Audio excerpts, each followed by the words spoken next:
Good morning and welcome to Teach Me Bees. I'm your host, Dave Westcott. I've got with me co-host Scott the Beekeeper. And I've also I've also got Stan and Elisa with the Honey Company. They are beekeepers from Utah and they run the Honey Company. And interestingly enough, well, I won't share everything that I've got in front of me. But one of the cool things that you guys are working on is raising feral queens. Um, as we kind of get kicked off here, that is such an interesting thing. Can you share with us a little bit about raising the feral queens? Sure. A little background on what we call our Feral Bee Project. So I was down in southern Utah. This is the Four Corners area. So we're sharing a border with Arizona, New Mexico, Colorado. And Okay. we were on a horse ride down there outside of town. We're out in the middle of nowhere, far away from any other beekeepers, backyard or commercial beekeepers. And I noticed a honeybee on some flowers out there. And I didn't know exactly if there could have been colonies nearby, but I assumed it was a feral bee. I assumed they were wild, probably got loose from a swarm and have been out there on their own for a while. So the idea to take some mating nukes down to that location and put them out and let the virgin queens mate with the feral drones would be a good idea, because we could capture the genetics that way. If those bees have been out there living on their own for quite some time, they must be some tough bees. That's the Right.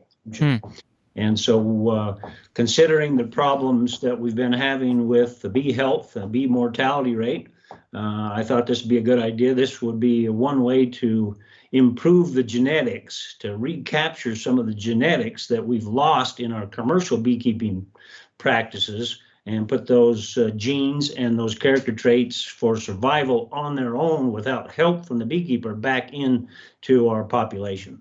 Mm-hmm. So that's what I did. Raised a bunch of queens, took them down there, turned them loose. And how long ago did you do this? This was, we started this project, I think it was 2007. So, oh, wow. Okay. Okay. So you've been doing this 17, 18 years. This has been something you've been doing for a long time. Right. And how successful has this been? We've had some improvement, obvious improvement in our bees. We, in addition to just taking survivor stock from our own bees that we had that were commercially available, we've also captured some feral colonies. We've done some cutouts down in Monument Valley. Okay. We've also taken some queens, some feral queens, purebred feral queens from that area, rather than just take stock from our own survivor stock down there. So it's been successful.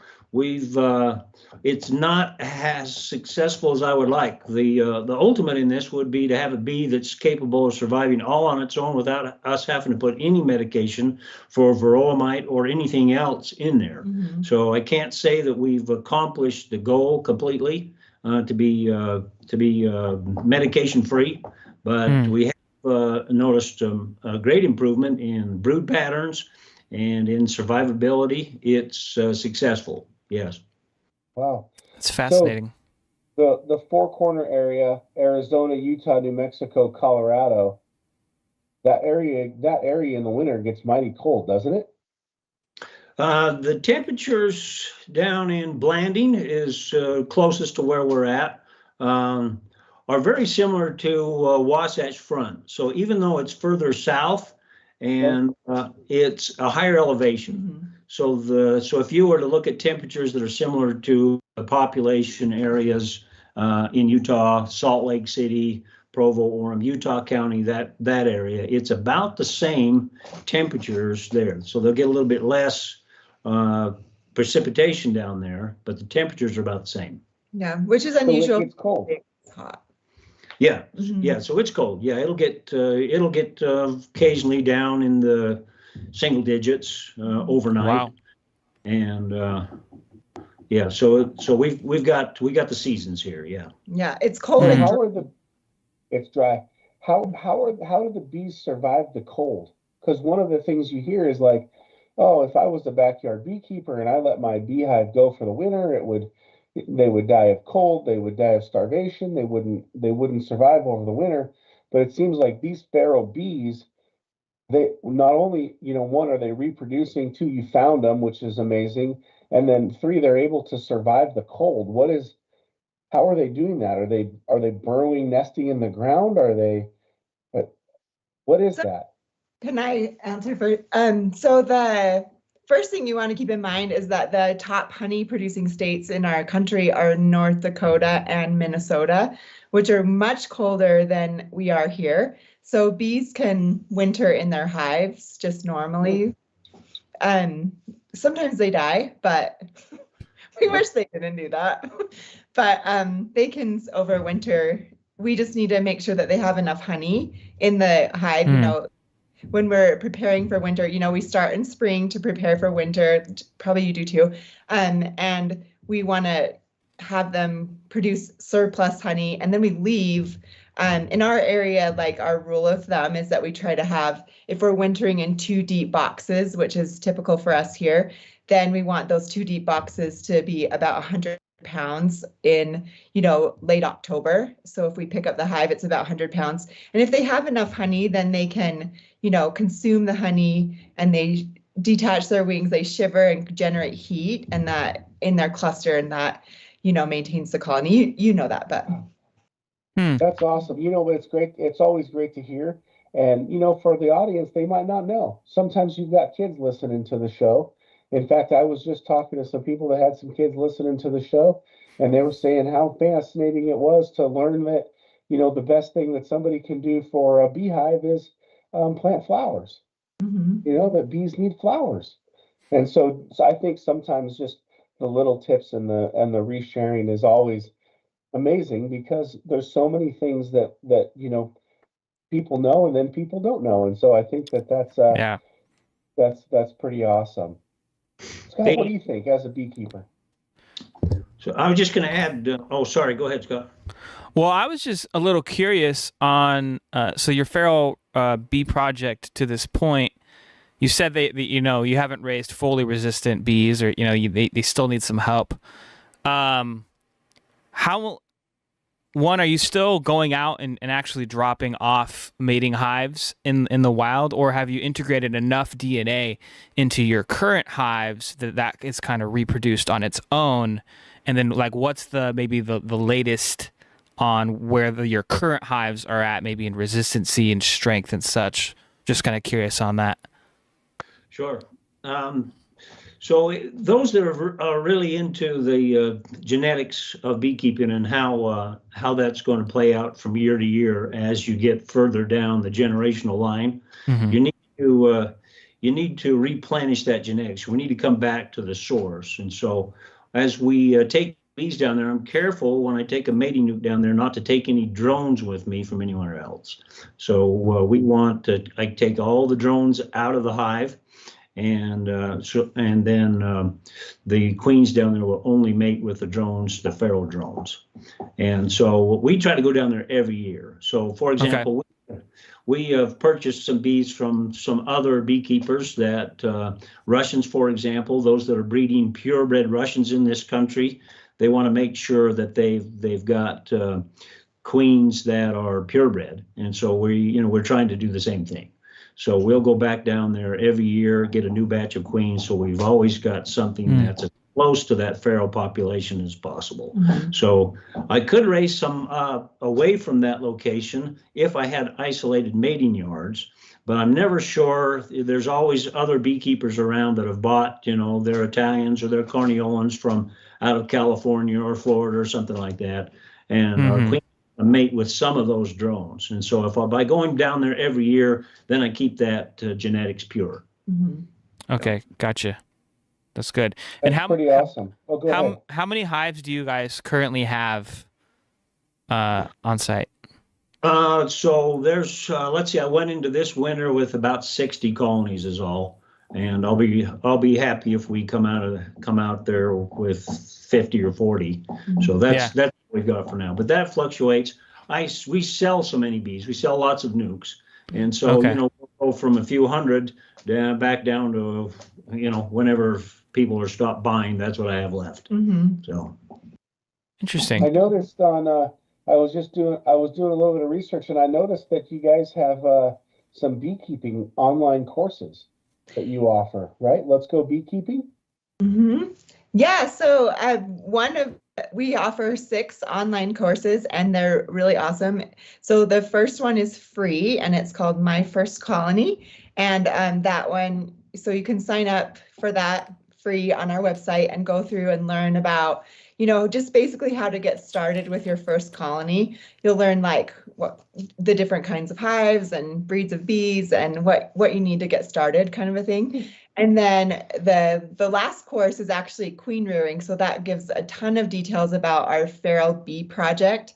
And, Wow. that's a more advanced topic, but it's for people who might want to try raising their own queens. It's using the Doolittle method. And it goes into all the details about creating the mating nukes and mating the queens, taking them to mating yards, how to find good mating yards with feral bees, that kind of thing. So if that's something that's interesting to you, I highly recommend that queen rearing course. And of course, it specializes on the feral bee project. But if you have a line of bees in your own apiaries that you just really like the queen and want to raise daughters from her, it would be a valuable course for you then as well. Does that make sense? Yeah, it does. You that's guys great. are amazing.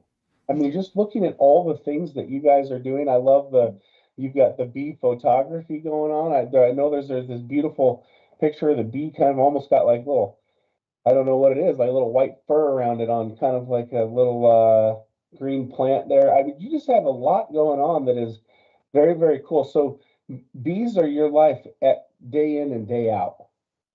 Yep. All the time. Our kids keep hives. Stan's, we were talking about this before the show started, but he's a 4th generation beekeeper. So our kids are 5th generation. So it's been in the family a long time. And so it's kind of a really cool opportunity for us to keep that tradition going within our family and teach that to other customers. We've helped thousands of beekeepers get started over a lot of years. He started in 1992 is when he started the honey company, but his family, it goes back to 1890 when his grandmother traded a colony of bees for a braided rug that she made, and then her husband and their family created an apiary with thousands of colonies, and Grandpa inherited that. And then Stan's dad was more of a hobbyist beekeeper, but he kept some bees too. And then Stan is continuing that again. So yeah, that's awesome. If I could add, so by the time I was able to run a business my own or pay attention, my grandfather was gone. So all of that years and years of beekeeping, he did write a bee book with some instruction, but I basically had to start over.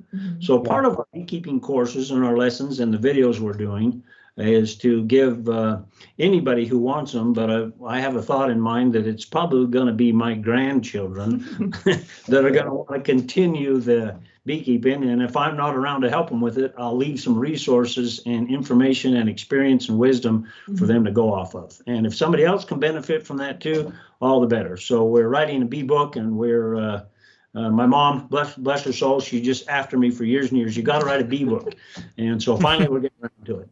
yeah, That's cool. Wow, so you got a bee book going too. So you got all these things going on, and now you got a book going. That's really an amazing thing.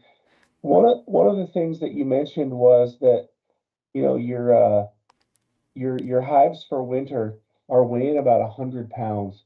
And when they're weighing 100 pounds, when they're that heavy, does that mean you're not able to produce as much honey as somebody maybe in a warmer climate, or how does that kind of play in?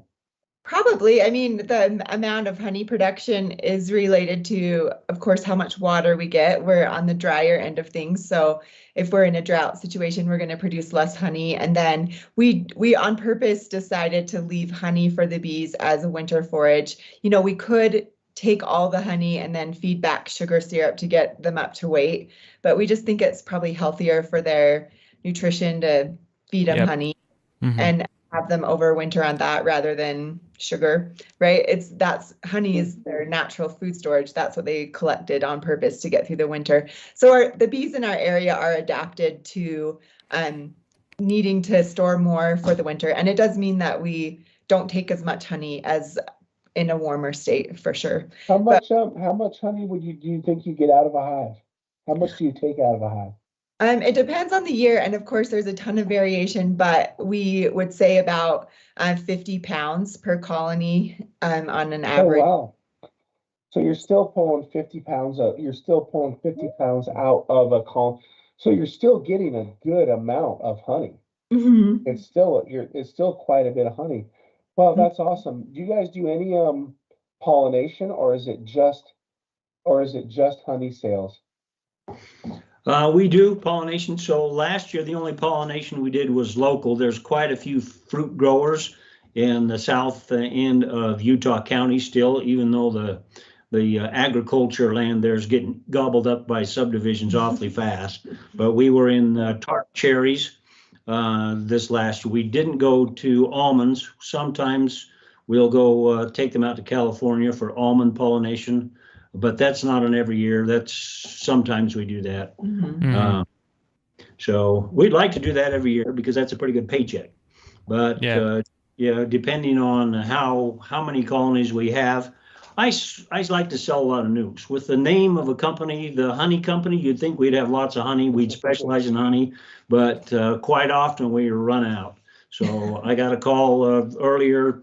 Somebody wanted a gallon of honey and I had to turn them down. We sell out. So anyway, wow.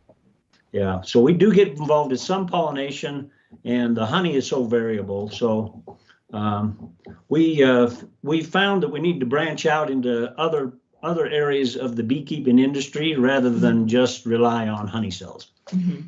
Okay. Could you? I'm curious. Honey's a big one, pollination.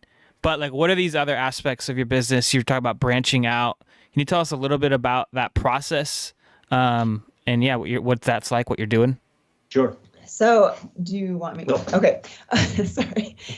We sell online courses, books, and I make a ton of stuff. Like I sell beekeeping veils and sell those, which are like pretty lady beekeeping veils mostly. There's a few for gentlemen as well, but and just other things that we can make. But our online courses is a pretty good breadwinner for us, if that makes sense. So we've moved into the educational realm and trying to help people get started with their bees too. And that is a great, diversification of our business. That's great. And I'm curious, who's the primary teacher on those online courses? Well, I'm usually the face in front of the camera, and she's the editor and behind the camera. So anyway, that's about how it goes. Yeah, I do a lot of the writing, and he does a lot of the in the beehive like videos. And so we have a YouTube channel if you want to find all of the videos. We videoed all of a lot of Stan's trip to southern Utah to find feral bees. Like we videoed the cutout in Monument Valley and the Travelese trailer. We cut the bees out of a trailer. And anyway, our YouTube channel is The Honey Company, at The Honey Company. So you can find all of those there, and see more Stan. And you'll hear my voice, but I'm not really on camera. Well, that's cool. So it truly is a family. It truly is a family endeavor, and your kids love it too, huh? I don't know if they love it or not. But they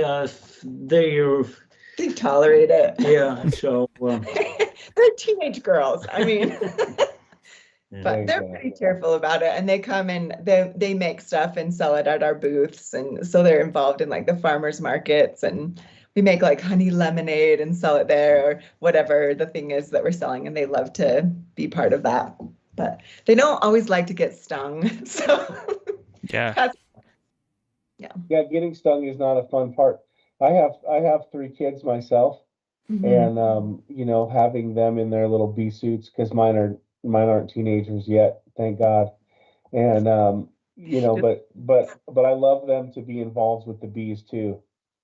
Because it's a great thing. Part of the reason why I got involved in bees was because, you know, I wanted something cool for my kids to do, something that they could earn a living at, but something that wasn't so, you know, corporate in the world, you know. So we live out on a farm, and we live out in more rural part of Washington, out in the country. And so, you know, we're not in the city. And so, you know, doing something that's good, doing something that's with nature, doing something that requires hard work, is, I think, is a good thing for kids in this day and age. And so that was some love that I have for the bees and for my kids. Like, maybe they'll choose to do something else with their life, and if they do, that's okay. But, you know, they have an option to, you know, play with bees, and, you know, like, that's a fun thing, and hopefully you can earn a living doing that. So, you know, I love to see families involved, and families, you know, getting in and working together. And I don't know, I think it's a cool thing. Yeah, I was just watching the other day. We have a video of the girls extracting honey when they were really little. It was, anyway, just the nostalgia of young kids and bees. It's pretty fun. Yeah, That's that's cool. cool. Is the video on your YouTube channel? Yeah, it is. I can grab a link from it after, put it in the show notes or something if you want to, but That'd be I'll great. check it out. I'll show it to my daughter Madeline. My daughter Madeline is 8 years old, and, you know, she's just having so much fun playing. And I don't know, it's just a lot of fun. She gets in her little bee suit, and, you know, we have a lot of fun with that. Um, so the name, the Honey Company, that's a pretty good win in the day of, you know, you own the honeycompany.com. yep, In an age where it is hard to get a .com, yep. you know, how did you get that? How did that happen? That was just, you just went on to GoDaddy or something, and it was available, and bam, you got it? Or Well, it happened in the 90s.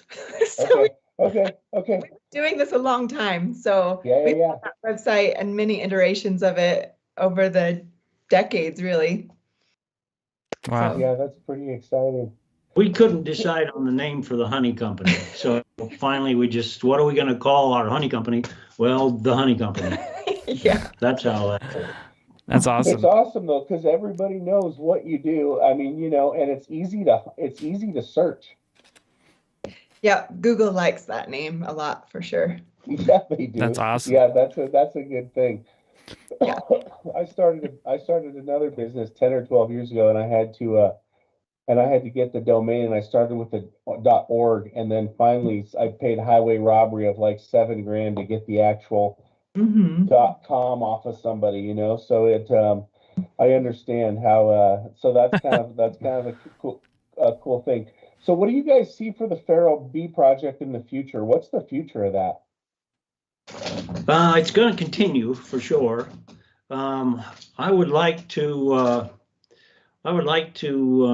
not only be able to trap some wild bees down there, put out some bait hives, and catch some more purebred feral queens, but I'd also like to be able to leave those bees down there. So I've noticed a problem. As soon as we catch those wild bees that have been living and healthy on their own, without any assistance from any beekeepers or any maybe assistance, not the right word, we bring them back to town and we put them in a hive and they die. And so the better idea would be to do as Tom Seeley does. He has his simulated wild hives. So he'll put them in a hive, but he'll leave them out on the location that they're from. So I can do that. There's enough private property down there for me to just leave some bees down there, and I could draw upon those. The only trouble down there might be keeping the bears out, that kind of thing. I'm currently working on an idea for a concrete beehive that I can lock the lid down so the bears can't open it up and take away the project. So that's part of the future. I'd like to do that. And so it'll make it a little bit easier, less trouble to have access to those genetics down there. So I want to continue this. Some more testing, I guess. We used to do the freeze brood with a liquid nitrogen thing to test for hygienic behavior. So mostly we've been just relying on survivor stock for our next generation. And so maybe we'll do a little more testing about mite resistant and some of the other bee diseases, and then be a little bit more careful about which ones we select for the next generation. But it's going to continue. Yes. That's Wow, cool. that's awesome. How are you treating for varroa mite now? So now oxalic acid would be my preferred way to treat, and there's 3 different ways to treat for varroa mites. With that, you can mix it with sugar and dribble it on. You can put it in the little frying pan hooked up to the battery and vaporize them. And you can also soak it in a shop towel with glycerin. So glycerin and oxalic acid's a good way to do it. So those methods work. Oxalic acid works. That's what we would do if, and honestly, maybe I'm a little bit careless about treating for mites, but I didn't put a mite treatment in many of our colonies this fall on purpose. And so far they're doing well. They're going into fall, late in fall, and still looking really healthy. And so I thought I'm just going to let some of them go without any mite treatment and see what happens. So we know how that ends. We've read that book before many times, and not just us, but many other beekeepers. So, but how do you know? You won't know if you've got mite resistance unless you've got mites. So we're just going to let some of them go. So. While I'm on that subject, let me take just a second and encourage any other commercial beekeepers that might be listening to this.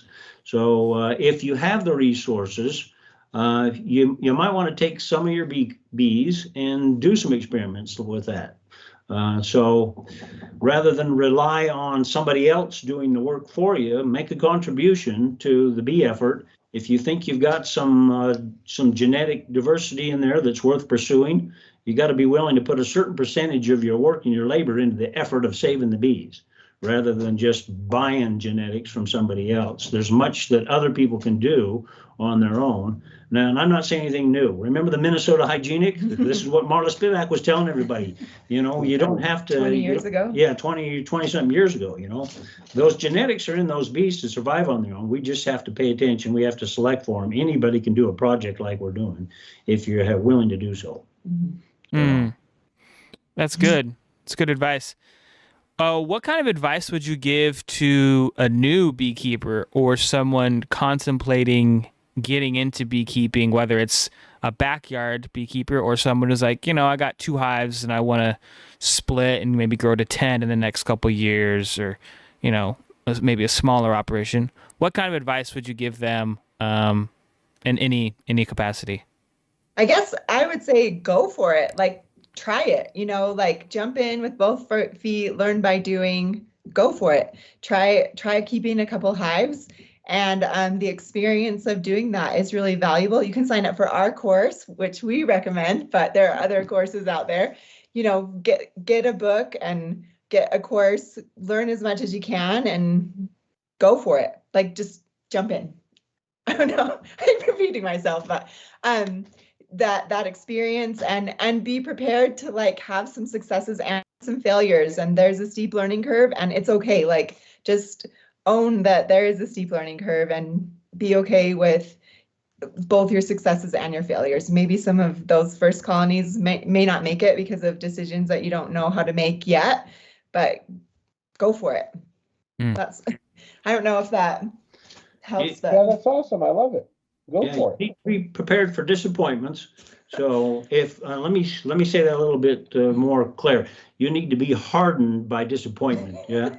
So your bees are going to die on you. So just sometimes. Yes. Yeah. So eventually you'll encounter all the bee diseases there are out there to get.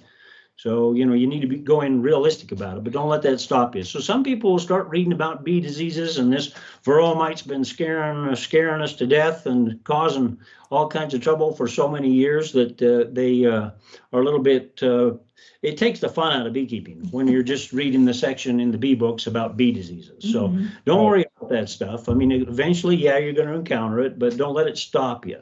So, and you need to be prepared for reversal. If you're going into a commercial business and thinking of bees, my grandpa mentioned in his bee book, some years we experienced reversals. So it's not that we just didn't make any profit that year. We actually had to use the profit from the previous year to keep going 2 years later. So that kind of thing can happen. And that's pretty scary when you're thinking about making a living at it and providing for a family in anything in the agriculture business, really, but especially bees. So luckily, we can recover from problems like that in the bee industry maybe a little bit quicker than, say, a cattle rancher could from a devastating loss. So we had wildfires that went through here a few years ago and wiped out some people's cattle that were out on the range. And just, they're done. They're out of business when that kind of thing happens. Beekeepers have a little bit more of a buffer. They're a little bit more resilient when they lose quite a bit. But anyway, that's some of my advice from years of beekeeping is that you need to be prepared for disappointments, but don't let it stop you. Yeah. And the generations, like we go back and read Grandpa's beekeeping book or his journals or other things that he kept. And we see that, like, we think that we have the only time that people ever had bee problems, right? We think that it's just new to our generation. But like, if you look back, that's not true. Like, always had bee problems. And like Dr. Spivak said once, I think it was in her TED Talk. Anyway, I once heard her speak and she talked about how, bees, since they reproduce so quickly, their generations are shorter, you can replenish hives much more quickly. But anyway, like right after World War II, they had a big scare with bees and some chemicals that they were using. And it's if you look back through history, it's the thing. It's how bees are. It's the nature of agriculture, and we're not immune from that. But we move forward with courage and hope and into a new year's, right?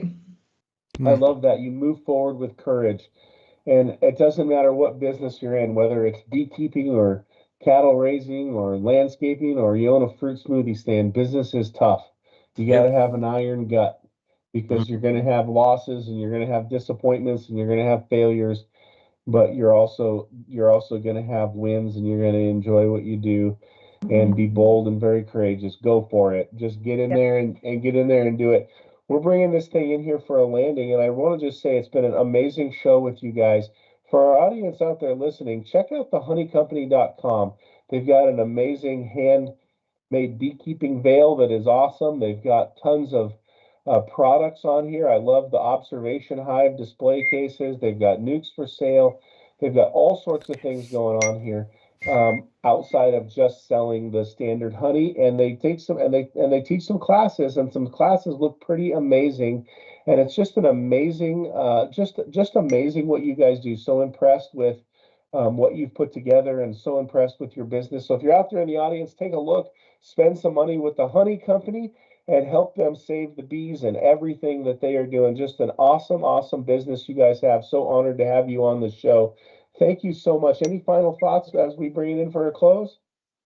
Just thanks for having us. We appreciate, getting to chat about bees. Something we'd love to do. Yeah, thanks, Dave and Scott, both of you. Good to be with you today. And I will say that we had just recently attended the North American Honeybee Expo in Louisville, Kentucky. Big event, massive event, biggest beekeeping event I think that's ever been assembled. You ought to check that out if you're inclined to go to those kind of things. They'll be doing it again. Lots of fun. Yeah. Awesome. That's a great tip. I'm gonna check that. I'm gonna check that out. I'm gonna check that out for sure. And I just want to say thank you for your time. It's been awesome. Thank you very much, Scott. Any final thoughts as we bring in for a close? No, this has been great. Thank you guys for joining us. We love having you on, and encourage all the audience, check out their YouTube, check out their website, and just to stay tuned for more awesome episodes like this. Awesome. I'm Dave Westcott, your host. This is Teach Me Bees, and we have a podcast every Thursday. We are back. If you like this, give us a like, give it a share. Follow me on LinkedIn, Facebook, Instagram, anywhere we're in social, we're hanging out. Thank you so much, and have a great day. Stay bees.